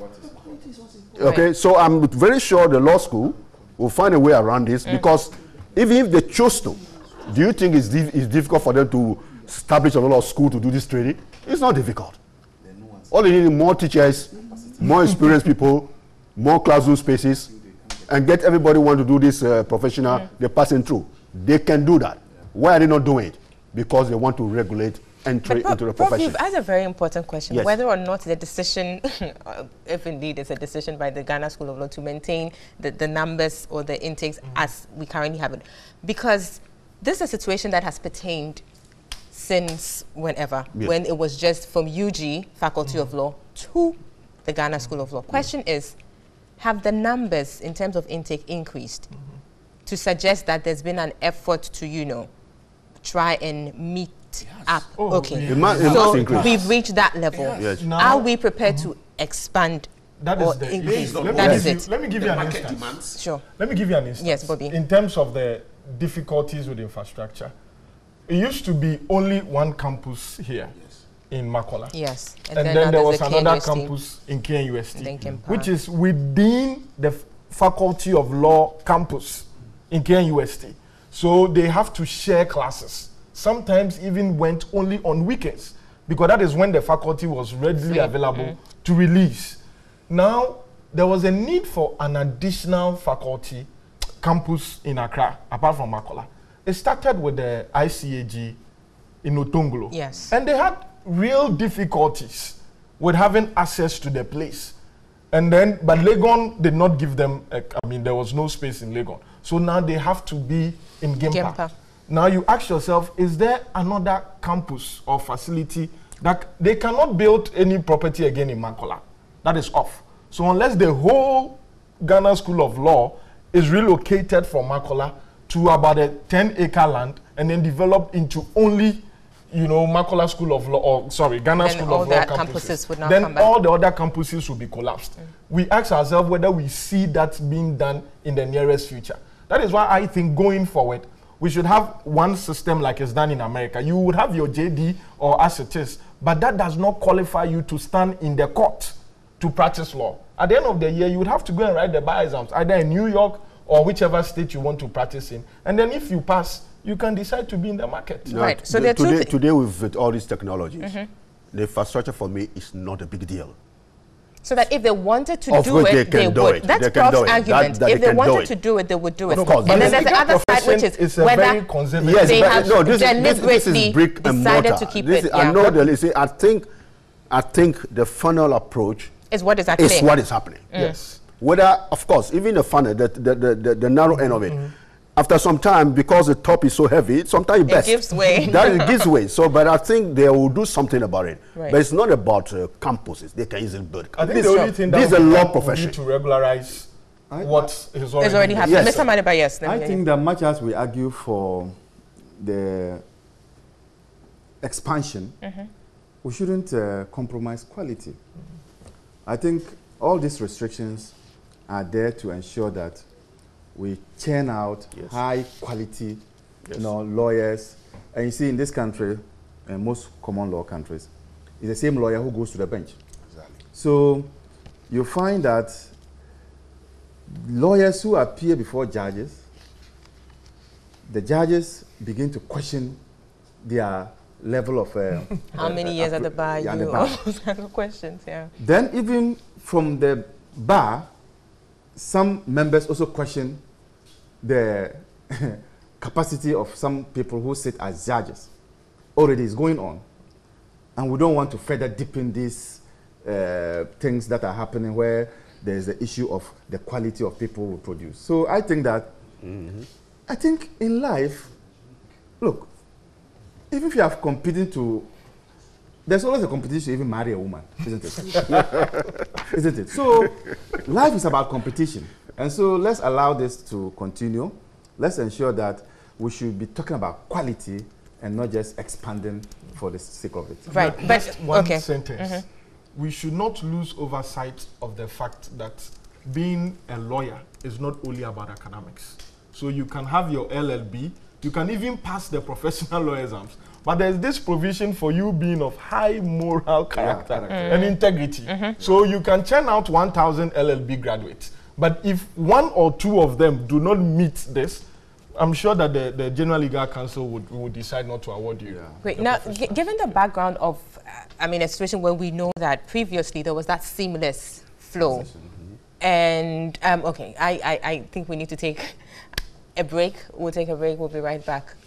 Which country has got the best jollof ever? Now the battle line is drawn. Ghana, get ready as 3FM 92.7 presents the Jollof War 2017. The Jollof War 2017. Ghana, Nigeria and Senegal. Which country has the best jollof? Come all out with family and friends to the forecourt of TV3 on Saturday, 1st July at 10 a.m. for an amazing day of cooking experience. It's going to be filled with music, comedy and fun and be served with the most celebrated dish in West Africa.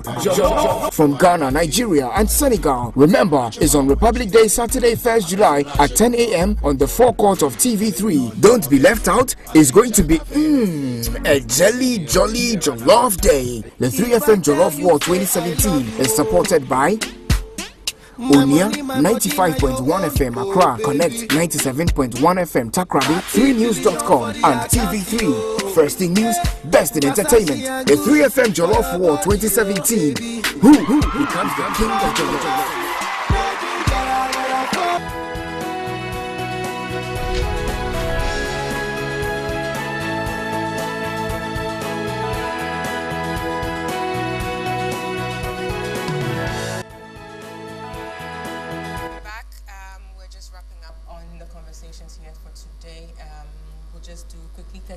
each because we've just run out of time.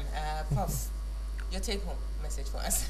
Well, the take-home, I think we all learned a little bit of law today, at least for me. But fundamentally, the issues that worry the ordinary people are sitting below there. And the law is taking care of some few things. But also, what I've also learned today is that we are reaching a situation that a lot of things that are happening, the only way to see a redress is to go to the law court. And even the law court solution sometimes, when you look at it, is a human being, the Ghanaians who are going to implement it. And at the end of the day, it doesn't give us that kind of solution we're looking for. Right. So we are still, for me, it's still work in progress. Okay, yes. Sure. Bobby, let's hear you. Any of the topics? Yes, I believe that all said and done, it comes down to implementation of the rulings, the various rulings and decisions of the Supreme Court. They have spoken, but they do not, the Supreme Court, for lack of a better expression, does not walk the talk. They only talk, and then the players down, the legislative arm, the executive, the public service and the civil servants would have to do what has been said. Until that is done, next year we'll be sitting here discussing the same issue. Yeah. Nana? I think that they should take steps to make the systems, in terms of admission procedures or not, more transparent. That way people will be happy if the sieve sieves them out. But when it is not transparent, that is when people raise issues. Yes, but all in all, I think that you cannot, simply because you have an LLB, become a lawyer. It's not done anywhere in the world. So the final system definitely has to be at play. Mr. Maliba. I want to go back to Gitmo too, and to say that sometimes you need to be careful what you ask for. For when it comes, you may not be able to handle it. The MPP, you said we should send back Gitmo too. It's now in your court. You're in the Send them seat back. to do that. Okay, so let me read this last message here for you. It says, your panelists are fantastic and I've learned a lot from them, but I'm surprised why Mr. Maliba is very quiet today. Kindly ask him if everything is okay. I think everything is fine with Mr. Maliba. That's fine. On that note, we'll say a big thank you to you viewers and listeners and for sending in your messages. We do appreciate them. We will try to read as many as we get, as much as we can. Also, thank you to the panelists, Mr. Maliba, Naneje Bafwewa, Professor Jidonu, and Bobby Banson. We'll be back same time, same place next week. But until then, have a good weekend and a productive week. Bye-bye.